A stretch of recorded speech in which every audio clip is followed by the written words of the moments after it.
Most people think space is a vacuum. They're wrong. For the human body, it's a meat grinder. The second the Artemis II crew cleared the atmosphere, their internal map didn't just collapse, it revolted.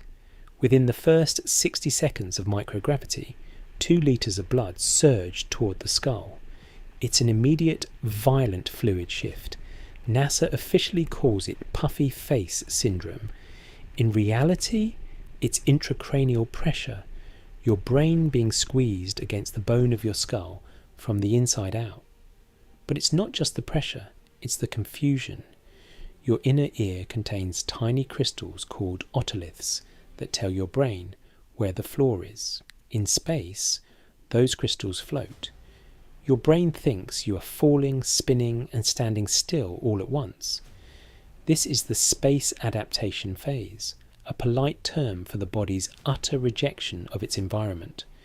For Reed Wiseman, Victor Glover, Christina Koch, and Jeremy Hansen, the first 48 hours weren't a triumphant journey.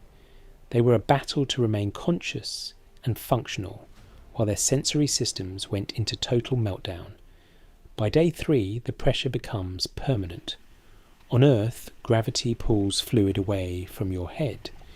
In the Orion capsule, that fluid stays. This is where the horror becomes structural. The pressure begins to flatten the back of the eyeballs. This isn't a theory, it's a physical warping of the retina known as SANS, Spaceflight-Associated Neuroocular Syndrome. The optic nerve begins to swell. The globe of the eye literally deforms. Astronauts have returned from the moon with their vision permanently altered, their eyes physically reshaped by the pressure of their own blood. Imagine looking at your mission controls and realizing the edges are softening, that your depth perception is failing. For the Artemis crew, every glance out the window was a reminder that their eyes were physically failing them, 1 hour at a time. While the brain is swelling, the skeleton is literally dissolving. On Earth, your bones are under constant stress from gravity. Every step you take creates microscopic damage that tells your body to build more bone. But in deep space, that signal disappears. The human body is a machine that hates waste. If it doesn't use a resource, it discards it.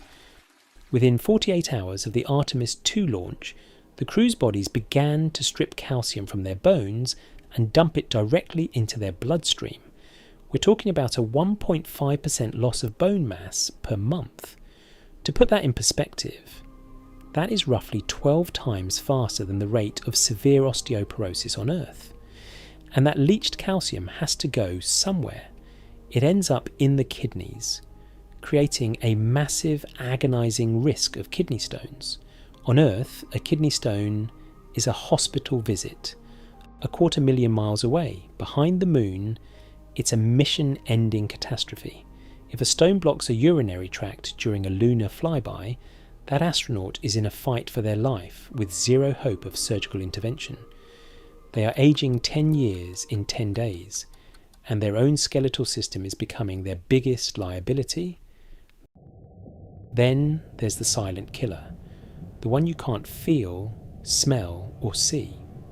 Once Artemis II cleared the Van Allen belts, the magnetic shield that protects our planet, there was nothing left protecting them. Without the atmosphere to protect them, the crew was bombarded by galactic cosmic rays. These aren't just light, they are shards of atoms travelling at near light speed.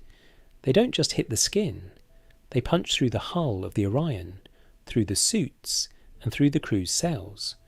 When a cosmic ray hits a DNA strand, it doesn't just damage it, it snaps it like brittle wire. This is high-let radiation.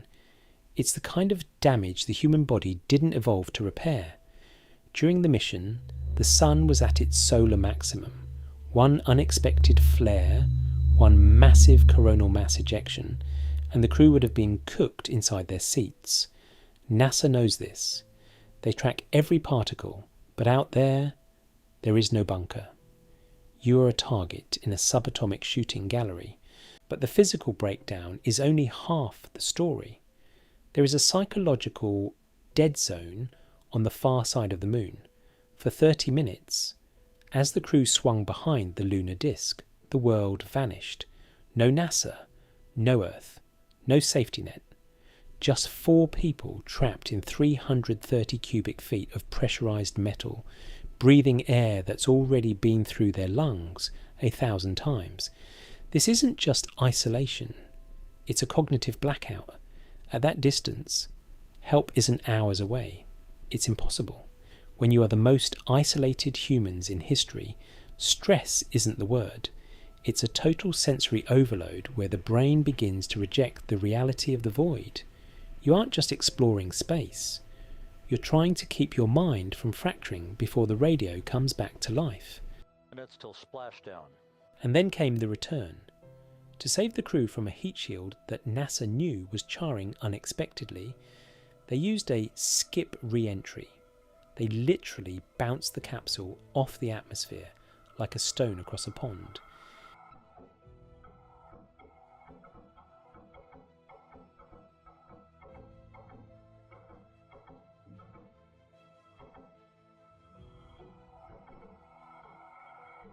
If the angle was off by a fraction of a degree, they would have skipped back into deep space forever, or burned up in a 3,000 degree plasma fire, the final test of a body that had already been through 10 days of hell.